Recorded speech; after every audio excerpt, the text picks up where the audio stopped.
Hello, did you know that how we think and behave can impact how we feel? And by changing unhelpful thinking patterns, we can improve our mood. This takes some practice, but today I'd like to introduce you to a technique called cognitive restructuring, and it comes from cognitive behavioral therapy. My name is Katie Diano, and I'm a therapist with CJE Counseling Services. And in this video, we will learn 3 things: to notice unhelpful thinking patterns, challenge these thought patterns, and change to a more balanced way of thinking. The first step in changing unhelpful thinking patterns is to take a step back in order to notice your thoughts. This can be particularly helpful when you are experiencing a strong negative mood, like anxiety, sadness, or anger. Some uncommon unhelpful thinking patterns include mind reading, assuming what we know others are thinking, taking it personally, thinking that you are the cause for a negative event that may be completely out of your control, or the should have and the could have, punishing ourselves or others for something we did or did not do, which often leads us to feel guilty.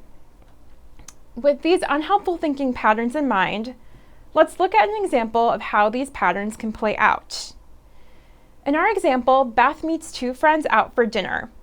Both of her friends arrive 10 minutes late and come into the restaurant chatting and laughing together.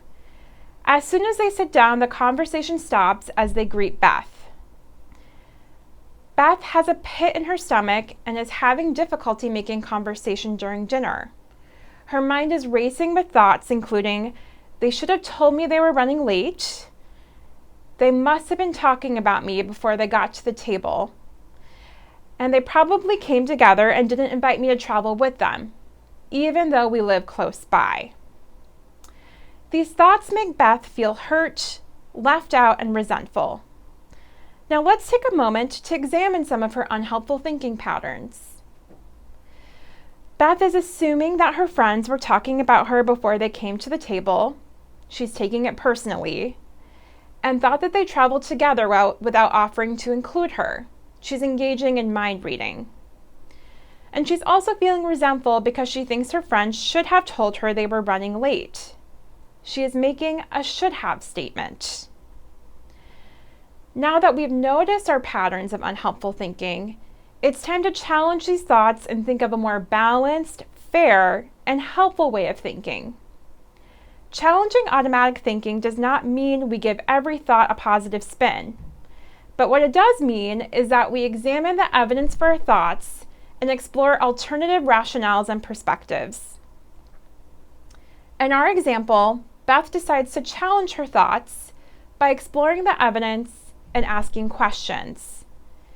Beth asks her friends if they drove together to the restaurant. Her friends say they had each gone separately and bumped into each other when they walked in. Her friends also state that they were laughing because they were giving the other person a hard time for being late. Beth then decides to take a step back from her thoughts and remembers that her 2 friends are always late, and while it can be inconvenient, it's not personal, and they tend to be late for everything. Now that we've challenged some of our unhelpful thoughts and come up with a more balanced way of thinking, we can sit with this new thought and see how we feel. Do I feel better? Am I able to be more present in the moment? And what can I do with this new thought? In our example, Beth was able to challenge some of her unhelpful thinking by examining the evidence. This allows Beth to take a more balanced view of the situation, and therefore she's able to enjoy her dinner with friends and be more present in the moment.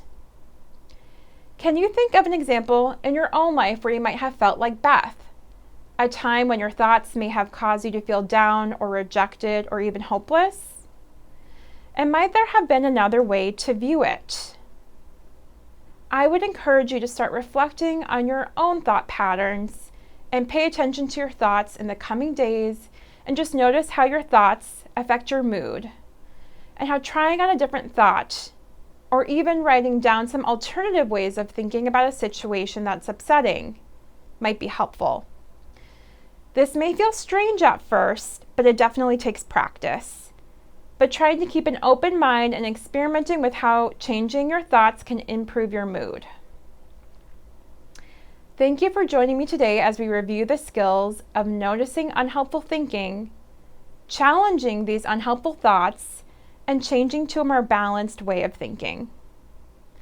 To make a referral or to get more information about CJE counseling services, please call us at 773-508-1000. Counseling services are billable to Medicare and other insurance. Copays and co-insurance may apply and will be identified before services begin. Our sessions are primarily conducted via telehealth or in person at CJE Senior Life offices in the Bernard Horwich Building at 3003 West Touhy Avenue in Chicago and Weinberg Community for Senior Living at 1551 Lake Cook Road in Deerfield.